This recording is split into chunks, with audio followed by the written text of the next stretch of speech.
dictating the wrap-up on the Butcher Benton package. I'm Lieutenant Dick Chasen. This hadn't been a routine case, and to find the answer, I've had to put a lot of little pieces together.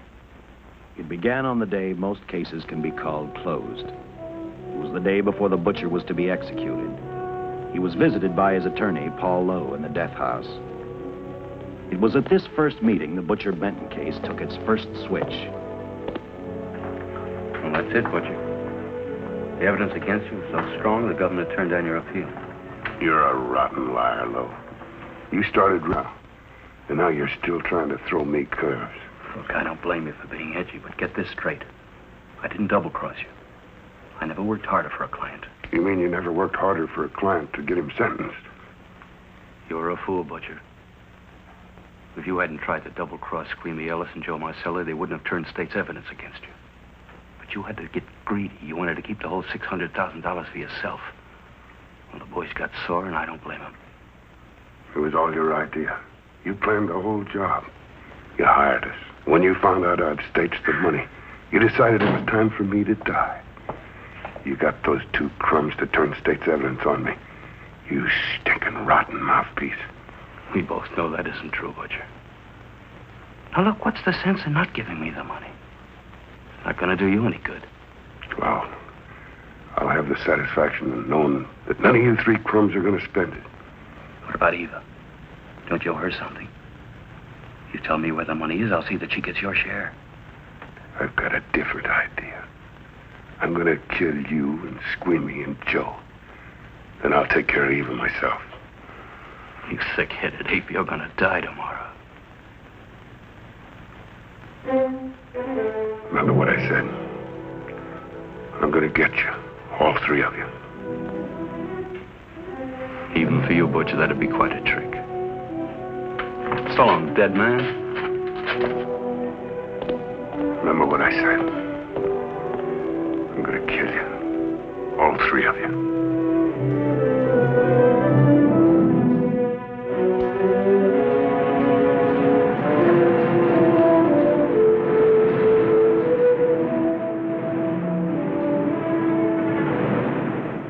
Back in Los Angeles, two men sat in a barroom listening to a newscaster tell his headline story.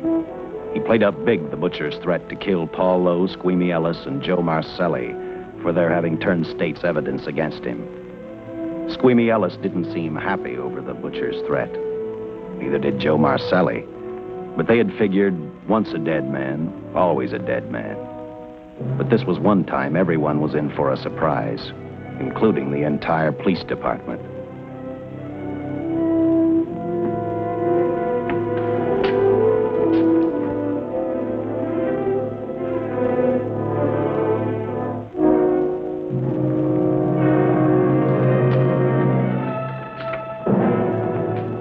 Seen the headlines, Captain? Teletype just came in from San Francisco. Butcher's execution is set for 5 o'clock this afternoon.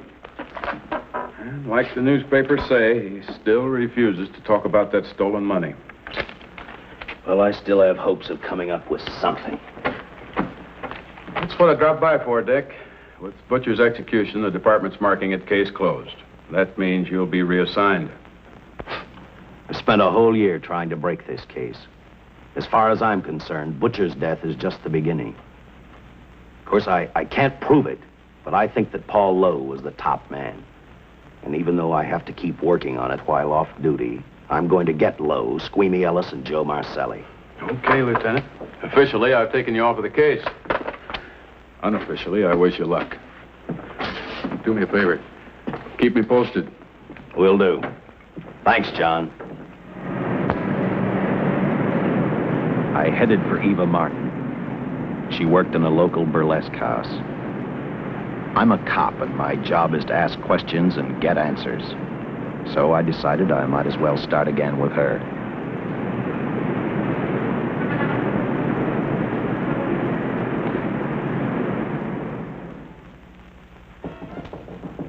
Come in. Oh. What do you want? I'd like to talk to you. Talk? You're a cop, aren't you? That's a good question. I can't even find a 3-ton armored car, let alone the $600,000, and I've been on the case a year. I've told you, and I've told you, and I've told you. I don't know anything about the money. I never did. Benton's gonna be dead in a little while. I thought it might make a difference. I never knew anything about the money. Call me dumb. I didn't even know Charles was in the rackets until the trial. Now, take it easy, kid. You're on, Eva.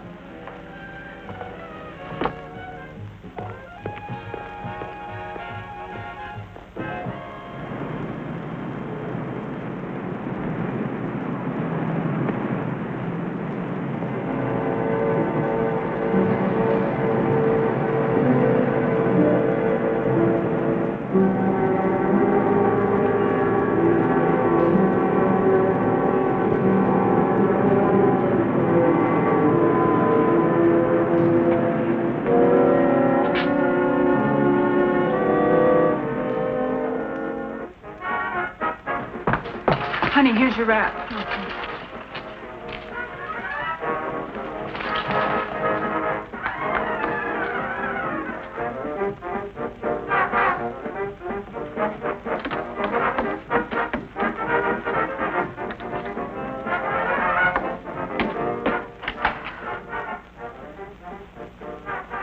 A few moments ago, Butcher Benton, without revealing the whereabouts of the $600,000 stolen in the armored car holdup, paid for his crimes against society in the gas chamber at San Quentin.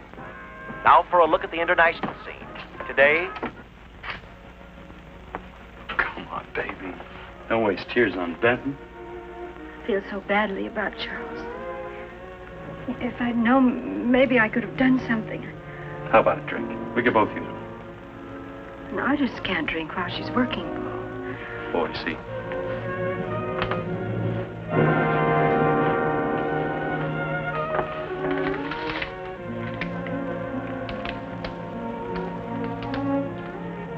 What's that? Well, now what's the matter? The message from Charles. He told me to open it if he died. Finale, Eva. All right. How about a steak after the show? No, thanks. Not tonight, Paul.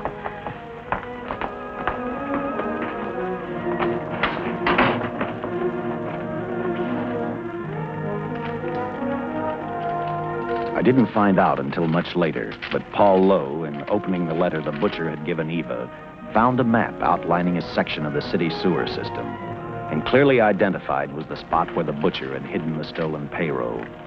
He replaced it with a $50 bill. I guess he figured $50 to gain $600,000 was not a bad day's work.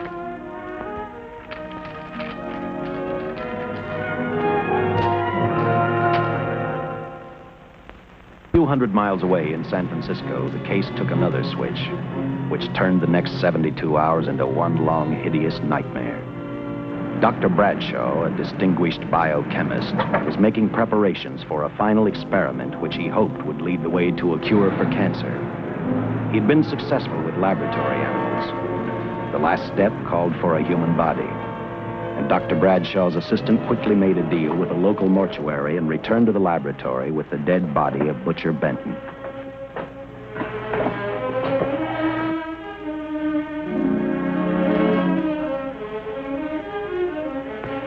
You made good time. Well, I didn't waste any. Any trouble? No, I just handed the money over and moved the body into your station wagon. That was that. Good. Get a syringe.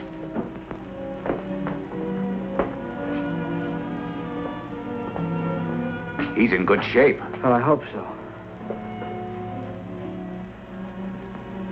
We'll get other blood samples later. We'll run this one through fast. Right.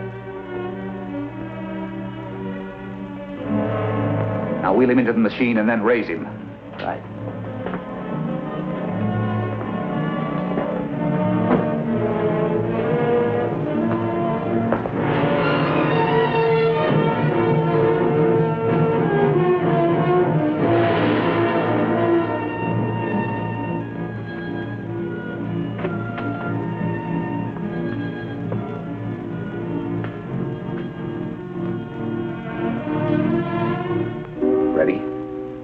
You mean you're going to give him 287,000 volts? Yes, yes.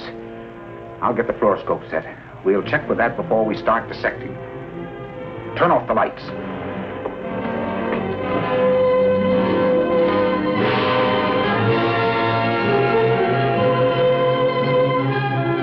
There you are, old boy. If you respond properly and my theory is sound, you'll be more famous dead than alive. Throw the switch.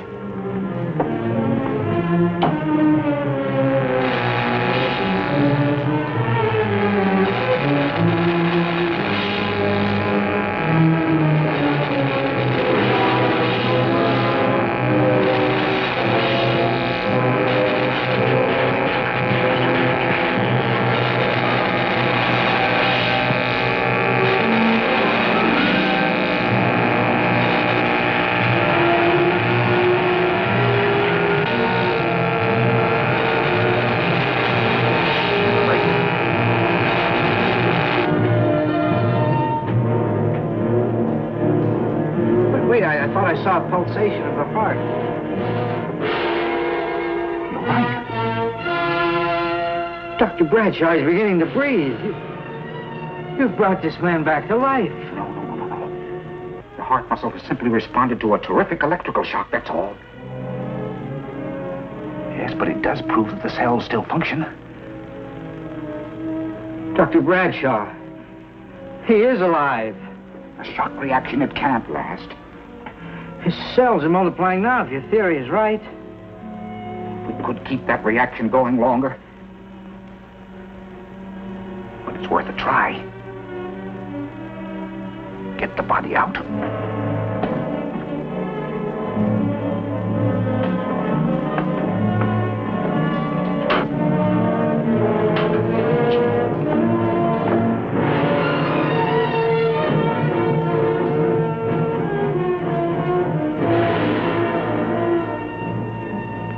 Get some adrenaline from the supply room. Some amyl nitrite, too. Hurry, hurry.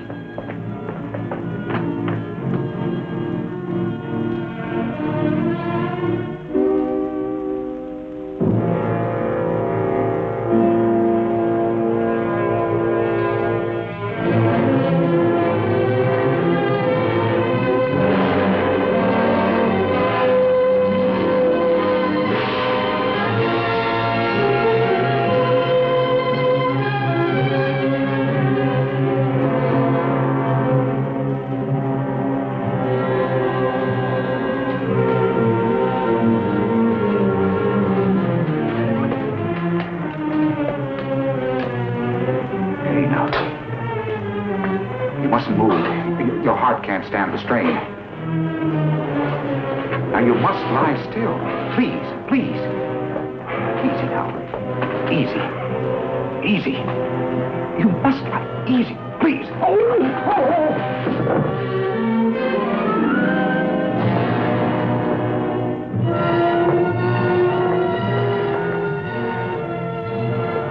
Dr. Bradshaw's experiment had given life back to the butcher.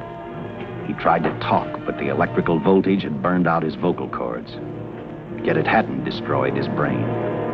He knew who he was.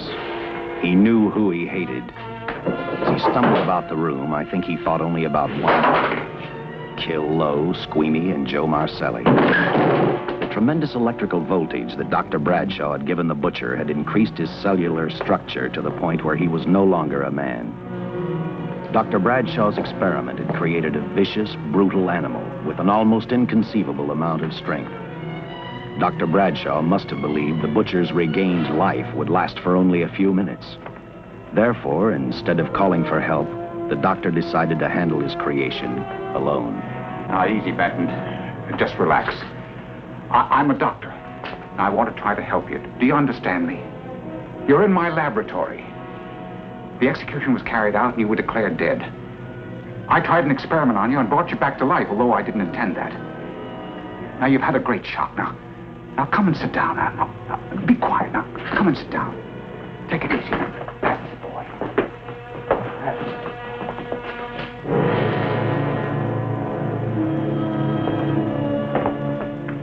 Careful. His reactions are violent.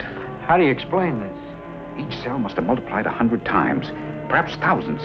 His strength is unbelievable. No, it's too late for the amyl nitrite. I want to get some blood samples, make some tests on him, find out what's happened. Get me a syringe.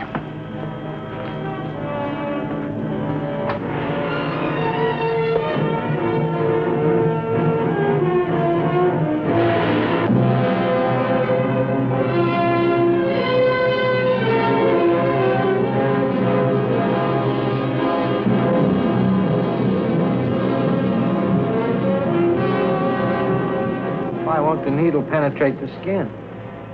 Tissue must be nearly a solid mass of cells. How are we going to get the blood sample? Surgically, perhaps.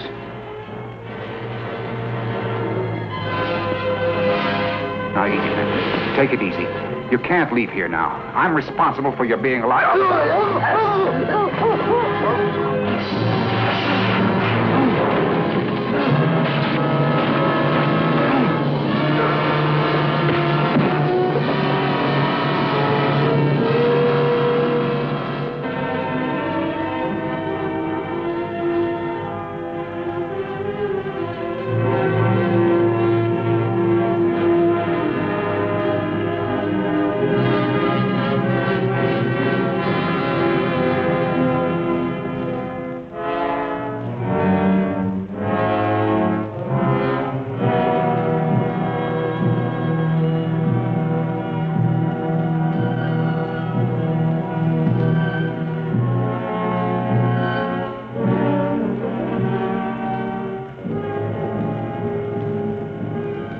Towards the end of this case, Captain Lauder and I found out the doctor and his assistant had been murdered. But I'm getting ahead of my story. The butcher didn't know how he had been brought back from the dead, and he didn't care. All he knew, he was alive. Then this monster-made man started thinking about Los Angeles.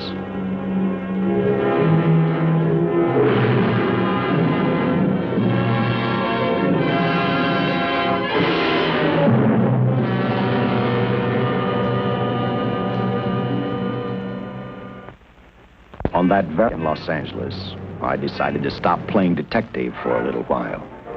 I went to the burlesque house to ask Eva to have dinner with me. After all, the butcher was dead, and if I got lucky, sooner or later, I figured Paul Lowe would lead me to the stolen payroll. In a way, that possibility made me even feel better. It's not fair to watch the show from backstage. Next time, I'll pay admission. I take it by that remark you like my routine. Yeah, you're pretty good. What I can't figure out, though, is why you stay in a place like this. It shouldn't be hard for someone like you to get a job in a class spot.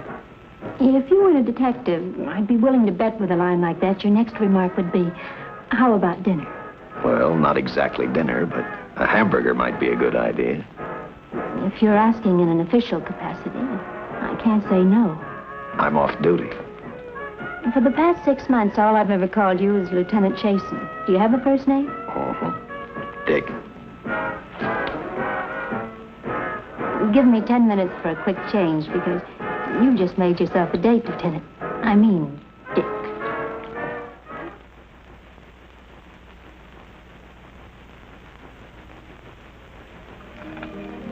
You know something, Dick? I haven't had hamburger in the front seat of an automobile with a guy in a lot of years. Well, from now on, we'll do it more often. Funny. I always figured a policeman wasn't really a human being. I mean, unless he was arresting someone or trying to solve a case, he was unhappy. Shows you how wrong you are. In fact, everyone on the force gets fed up occasionally with the job they do. Maybe we're more human than anyone else. We see so much trouble, we get to hate the word. But as long as the world's filled with people, there'll have to be men who enforce the laws.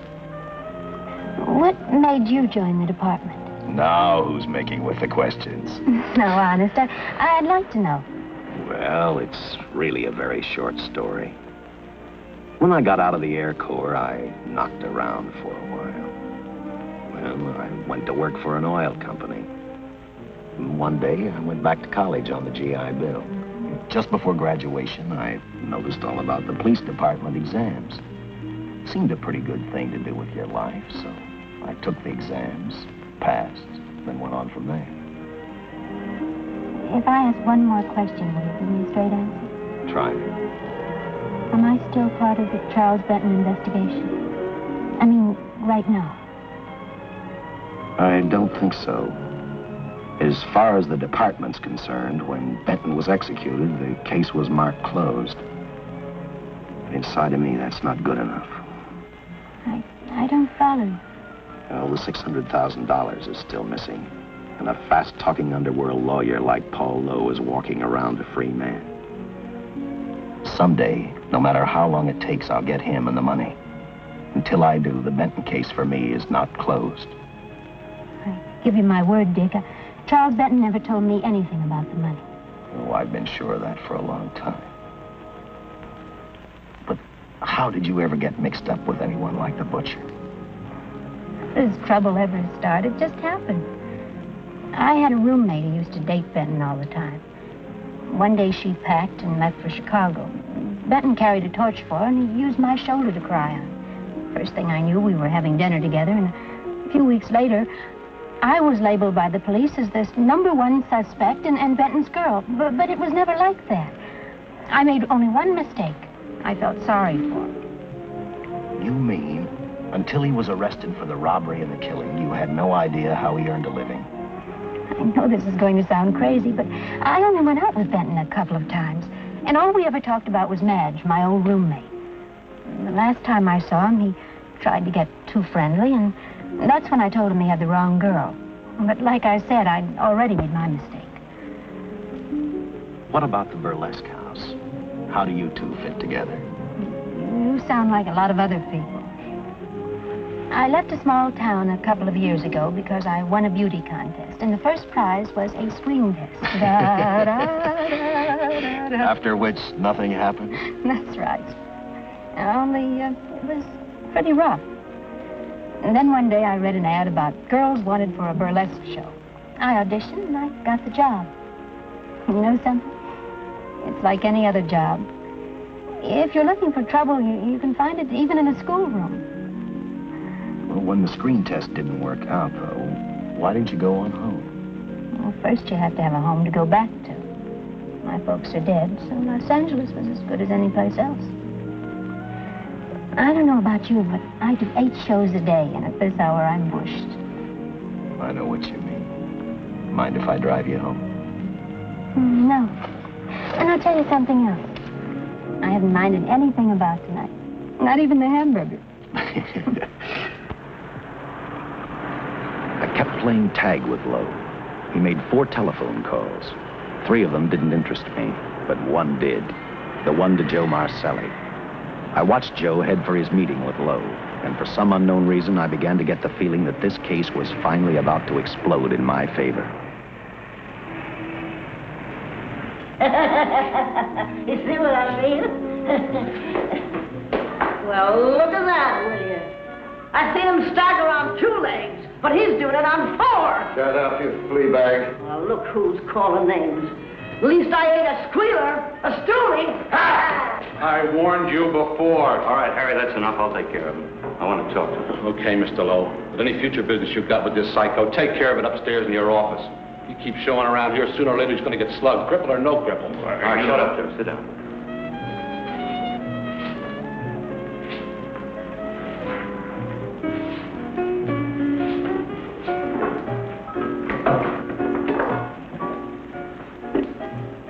I need a shot. Bad. You'll get one after I talk to you. You sober enough to understand? Yeah, I run out of dough. No wonder. Look at you. You used to be the best torch man in town. Now I don't think you could crack a safe if you knew the combination. No jobs. Nobody wants me since I turned states on Benton. That's your doing. You told me. All right, quit crying. I got a job for you. If you can stay off that stuff long enough. You know I can if I got a job. How much? What is it? It's $2,000 in it for you. Where? Right near where he pulled the job. Interested? $2,000 ain't much out of 600,000. There'll be other expenses. Besides, that money's plenty of it. Now, you want it or do I get another boy? I'll do it. How soon do you want me to go to work? Set it up for tomorrow night. call me before noon, I'm going to the races. 1. And that's all, the job's over.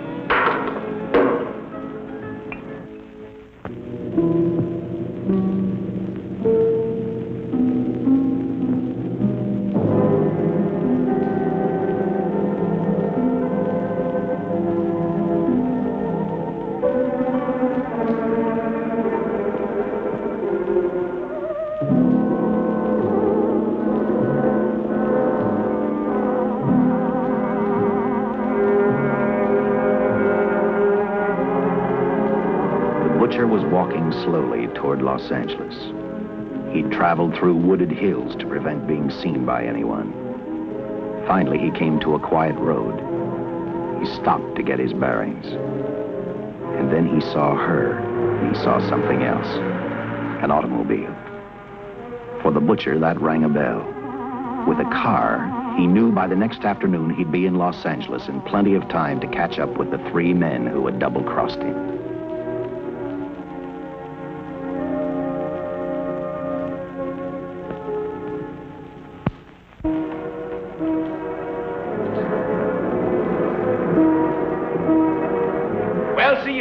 Gentleman to be helping strangers in distress. I hope you don't mind me using the babe here as bait. Quite a dish, isn't she? But that's what she gets paid for. Bait, that is. Yes, sir. She's a real shaker artist of my outfit. Carnival man myself. Just call me Connie. Yeah. Well, friend, we're in a little bit of difficulty here. Got a flat tire, brand new car, no tools in the back. Why, some of these dealers make my carnival grifters look like babes in the woods.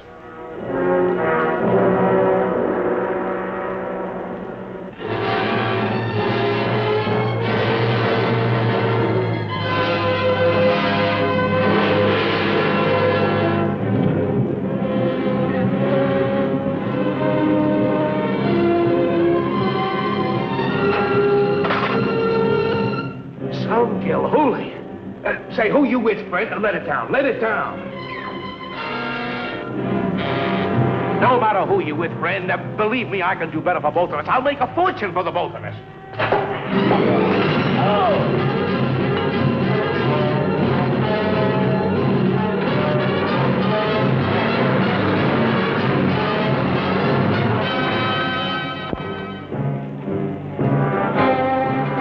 An hour later, the San Francisco Police Department sent out an APB. Squads were sent to various parts of the countryside.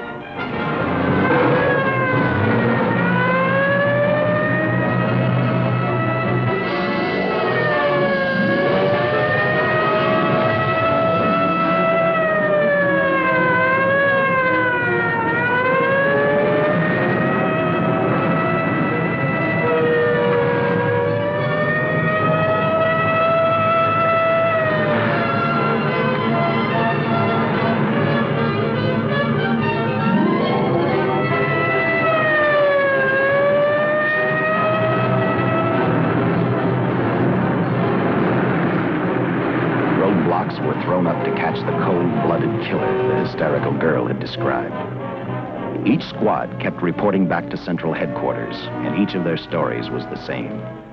So far, none of them had spotted the car the killer was driving. Orders were given to shoot to kill, because from the girls' further accounts, they realized they were dealing with a maniac.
at this information. We'll answer all of your questions. If I can be of any further service, let me know. Sincerely, J.I. Louder, Captain Police, L.A. Here's another all points from CHP, Captain.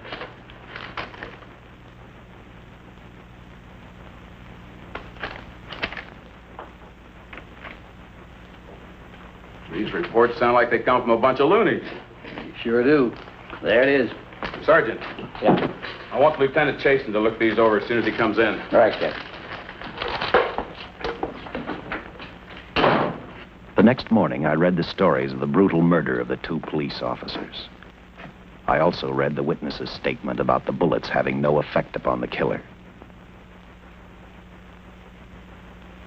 I felt sorry for the witness, and I thought about how easily a person's mind can become confused when suddenly they receive a brutal shock.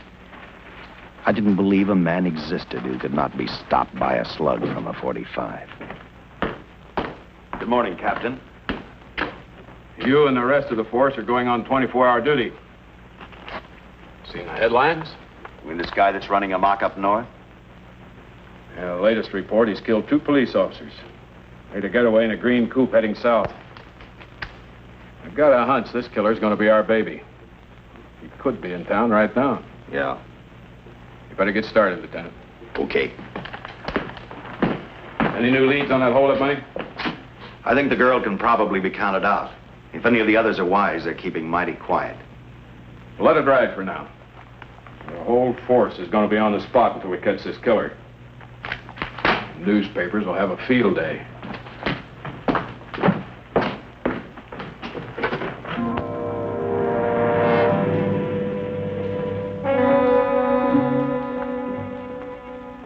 We were wrong about 2 things.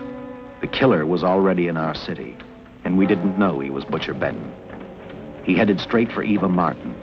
He went to her dressing room to get back the map he had left in the envelope with her. He wanted first to check his money, then catch up with Lowe and the others.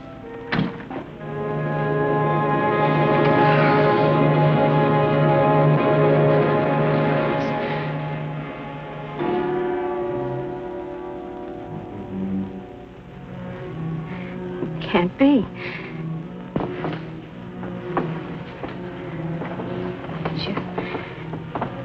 You do look like him. Only different somehow.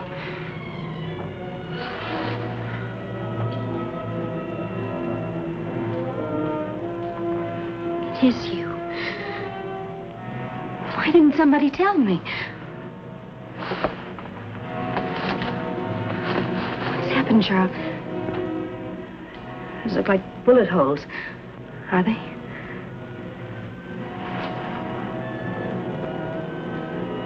There isn't even a mark.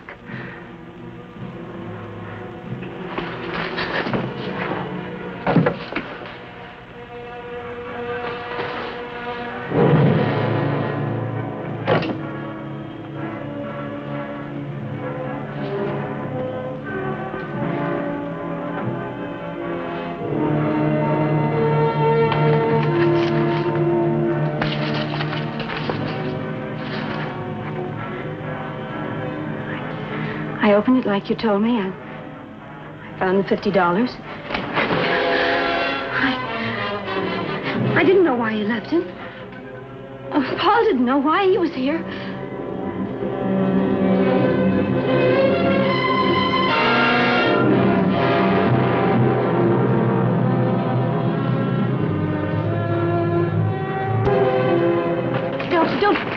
Don't play crazy. The name of Paul triggered his hate. He left her dressing room and started for Squeamy Ellis and Joe Marcelli's place.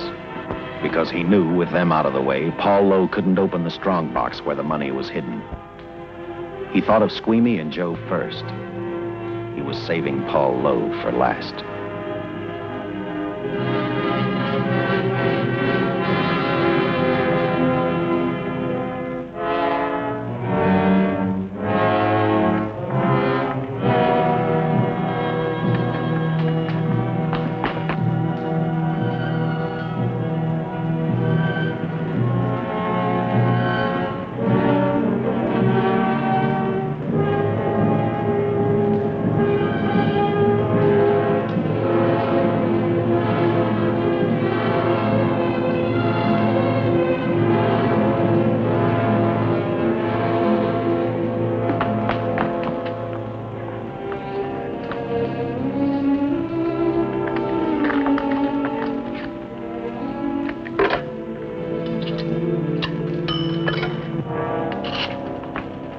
Eva, can I borrow your eyebrow pencil?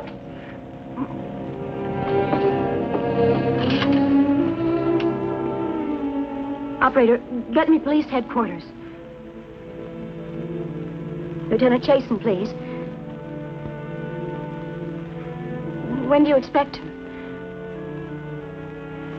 Well, tell him Charles Benton is alive, and even bullets can't stop him. I'm not crazy. Just say a friend of Charles. He'll know.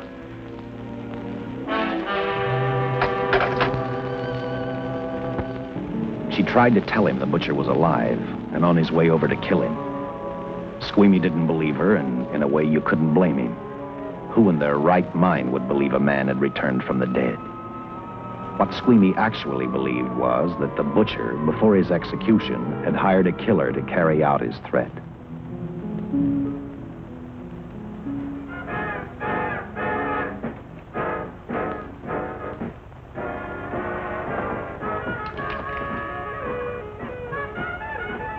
You sick?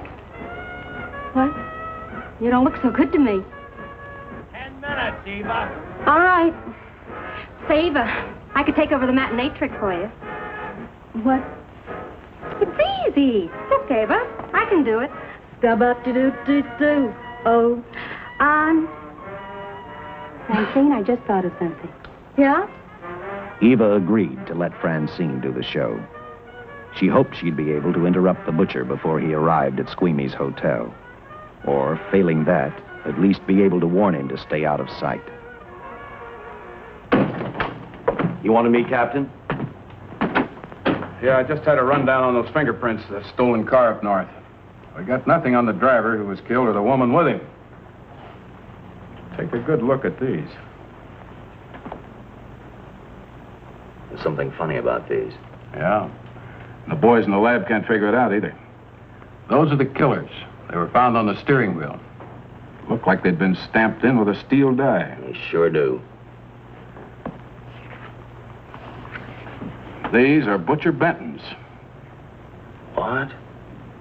Well, they look the same to me. How do the lab boys explain that? They don't. Their best guess is a twin brother. An identical twin could have the same pattern of whorls with only slight variations. Ever hear of the butcher having a twin brother? No. Even if he did, it wouldn't explain these freak prints. You didn't pick up your message, Lieutenant. Some wacky dame calls you. And she says Charles Benton is alive, and bullets won't stop him. If we buy the twin theory... Who was she? Where'd she see him? Well, she wouldn't leave her name. Sounded kind of hysterical to me. Said she was a friend of the butcher's. Eva Martin. Get over at the Follies and see what that girl knows. Yeah.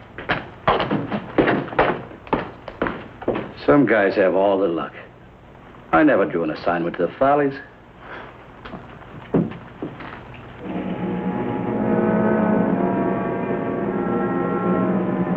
Meanwhile, the butcher headed for Squeamy's hotel. He didn't seem to be in any particular hurry. Actually, he seemed like any normal person, on his way to work or on his way home.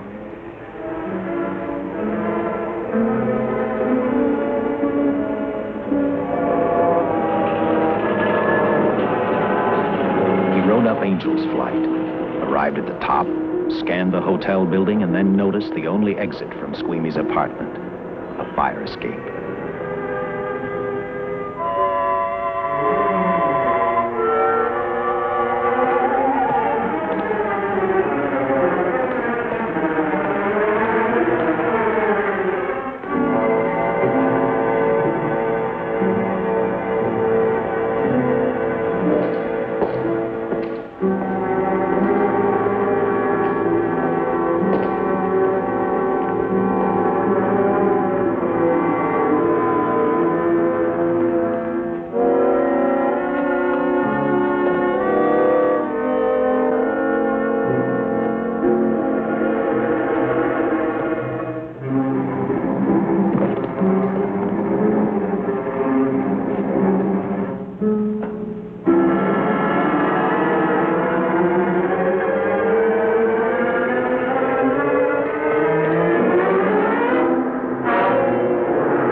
butcher was figuring his next step.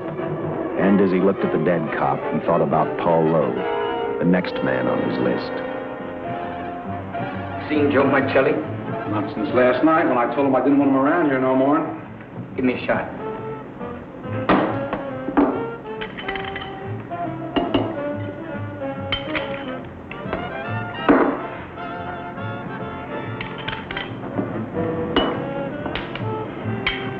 Look, I need help. Just found out that Benton's hired a killer to get me. He's after Joe, too. Then Drink up and get out. I don't want no trouble around my place. You're a real pal. Drink up and get out, I said.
Operator, get me the police! Police! Yes!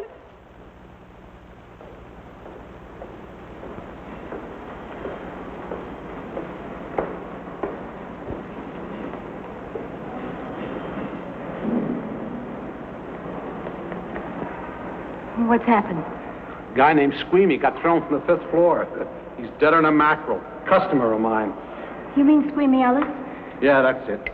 Just Squeamy. No one else was killed. Ain't one enough?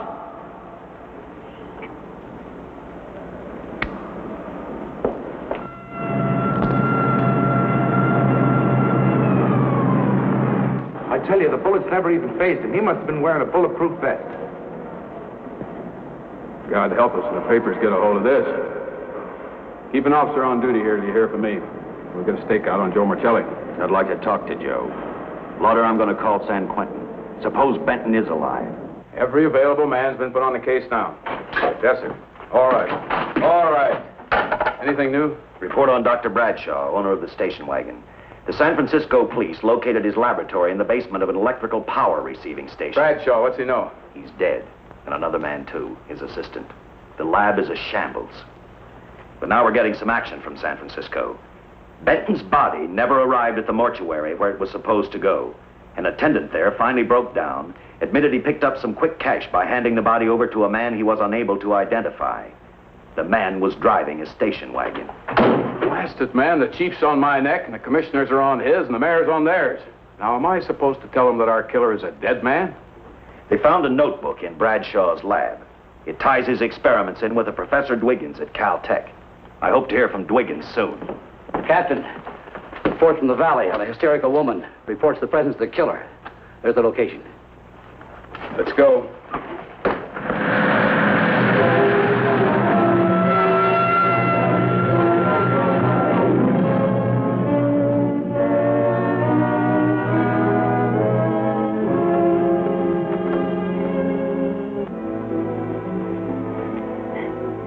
You and your boyfriend had a little fight, and he got out of the car to take a walk. You noticed that he walked down toward the sump area in the direction where you'd seen those lights a short while before. What happened then, miss? Please try to tell us. Well, I just sat there a few minutes, I guess. I was pretty mad. Then there was a loud crash, like heavy metal, sort of, from down here. I got out of the car to get a better look. I heard Jimmy cry out something. I couldn't make out the words. Then down here, in a patch of light, was Jimmy. And coming toward him was this man. Big man. Lifted Jimmy up over his head like he didn't weigh a thing. Jimmy screamed. Just once, before he broke Jimmy's back. I heard it snap, not far away. Then I started running till I found this house. They let me use the phone. Thank you, miss. We'll see that you get home right now. O'Malley, see that the young lady gets home all right. Paul Lowe, while driving to his office, heard a radio commentator report the murder of Joe Marcelli. And what shocked him most was when the broadcast identified the killer as possibly being the butcher. Lowe headed straight for Eva Martin at the Burlesque Theater. Oh, you gave me a start, Mr. Lowe. What are you doing here? Where's Eva? Oh, I'm taking her place. I'm going to wear her costume. What's it to you? I asked you, where's Eva? Hey, don't get physical. And watch your tone of voice, Buster. I told you. Little Eva isn't here. I can see that for myself. Where is she? She's at police headquarters. That's where she is. Yes, sir. No, sir. Captain Lauder's still with the mayor. The killer dropped out of sight. He was last seen in the Hollywood area. Yes, sir. We know he's dangerous. Every angle's being covered. Yes, sir. I'll tell him.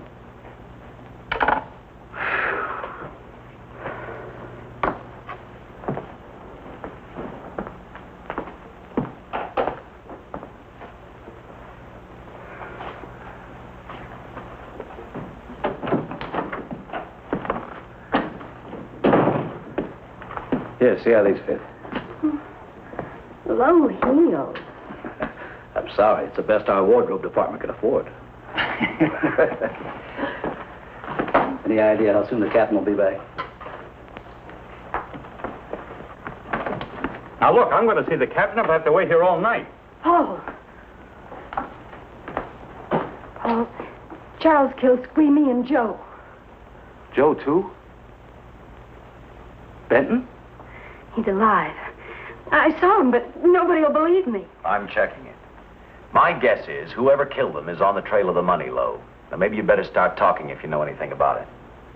I don't know anything. Did the butcher have a brother? No brother. It was Charles. I saw the tattoo on his arm. Look, I demand police protection. Where's the money, Lowe? You heard me. I demand protection. I know my rights. We put stakeouts on your office and home. Well, that's not enough. It's enough as far as we're concerned.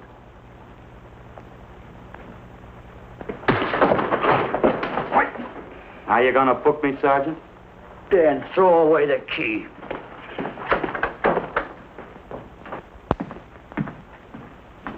Thank you.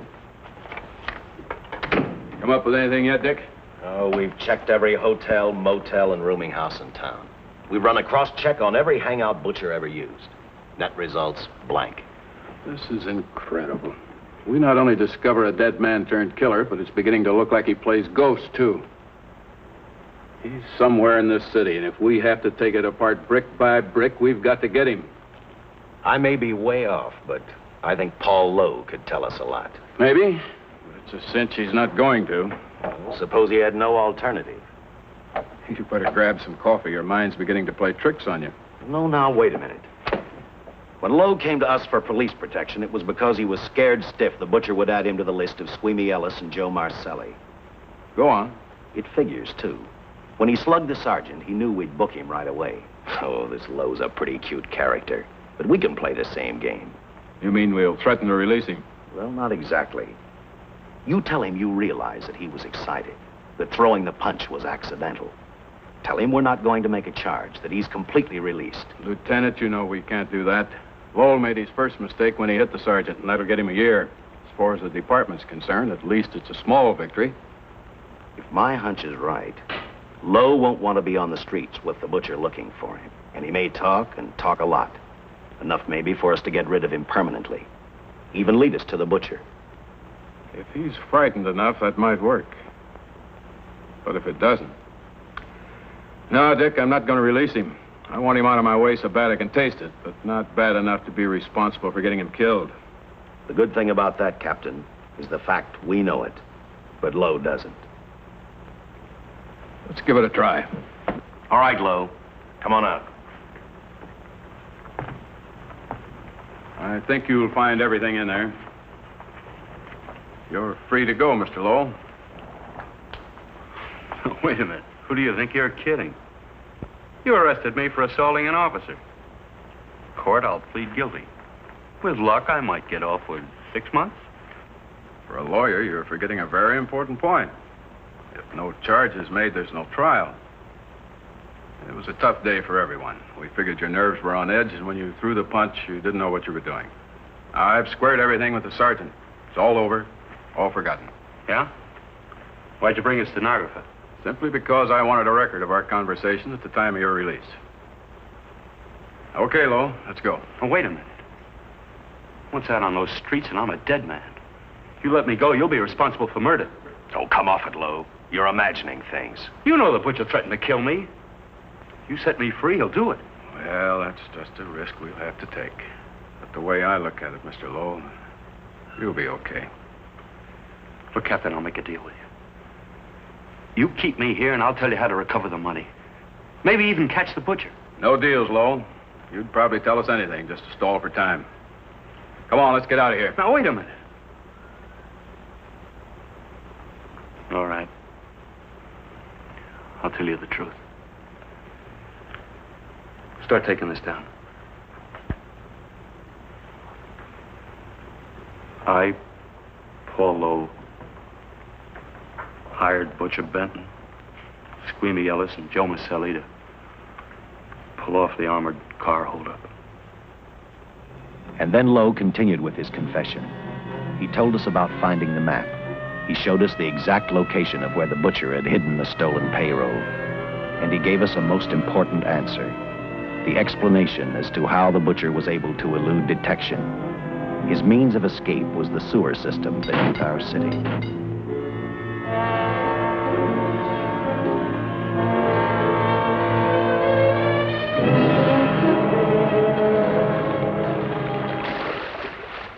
The department went to work fast. Every police squad in the city was detailed to cover a specific area. Every entrance and exit to the Los Angeles city sewer system of 700 miles was covered. Captain Lauder and I, along with several other squads, headed for the entrance where, according to the map, Butcher had hidden the money. Our job was to stop him, and that made me think of one specific question. When we found him, could this monster be stopped? I, for one, wasn't sure.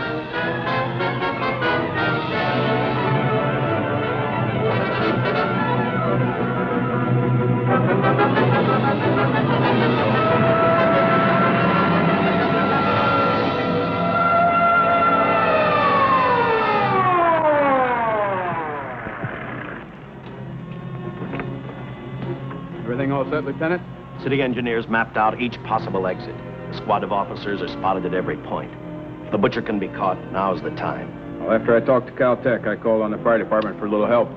The professors thought a flamethrower might stop him. Flamethrower? I suppose their boys have had a chance to join our squads by now. See, we have one with us here. Have you thought about what'll happen if this doesn't work? No. I've been praying too hard that it will work.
This is where we split up. I'll go straight ahead.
This map's right. We're off our course. We'll have to backtrack.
Let him have it.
And the tremendous shock of electricity that brought the butcher back to life destroyed him. The $600,000 stolen in the armored truck robbery has been recovered.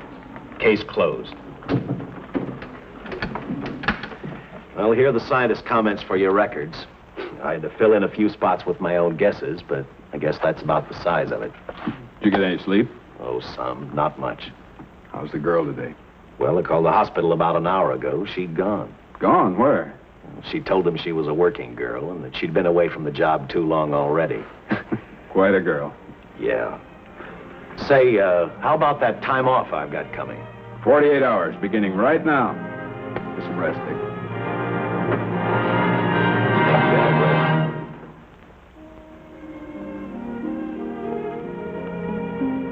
know something, Dick? The past 72 hours seem like a bad dream. That rest in the hospital today really gave me a new lease on life. Now that it's over, I can't believe it actually happened. The important thing is to remember it is all over. I suppose you'll be assigned to another case. I'll have to give up hamburgers in the front seat of the car for steaks in a restaurant. No. I've thought about that. In fact, I decided to do something about it. I started by talking the captain into a short holiday. And just about an hour ago, I got you fired. What? What did you do that for? I figured that being my wife would take up all of your time. Even if I wanted to say no, I couldn't. You're not supposed to say no to a detective. I figured that, too.